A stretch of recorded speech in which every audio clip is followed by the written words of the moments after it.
Almost everyone in Ga-Mathabatha has a story to tell about how they've lost their loved ones as a result of asbestos exposure.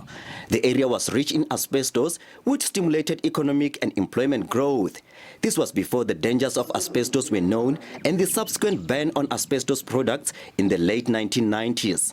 The mines in this area ceased operations in the 1970s and they were abandoned without proper rehabilitation. They are hazardous and the mine dumps continue to contaminate the environment and affect people 5 decades later. There are over 600 abandoned mining shafts and dumps in the area and little has been done to close them. Ga-Mathabatha, who is in her late 80s, says she has been diagnosed with asbestosis and has lost 3 members of her family due to the lung condition.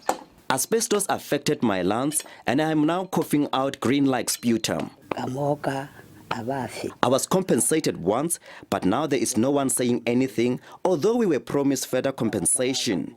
I lost my husband, my daughter, and my son due to asbestosis. 83-year-old Raholo Samuel Khopa started working at the asbestos mines when he was a teenager. Khopa says he and others feel forgotten because the government is quiet on further compensation for asbestos survivors and victims. Meanwhile, the advocacy organization Marila Asbestosis Rehab and Training is the curator of the Asbestos Monument and Museum in Ga-Mathabatha. The organization says government should treat asbestosis as a health emergency.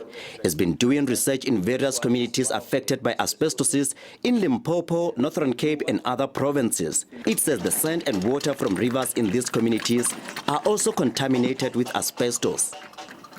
They fetched the sand from the river and they built their homes, only to find out that the same very sand is having asbestosis, samples on it. And unfortunately, you'll find the kids playing on top of that sand.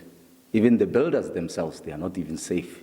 The advocacy group says government's efforts to rehabilitate asbestos mine in the area as law and safety standards are not followed when the job is done. I'm SABC News, Ga-Mathabatha.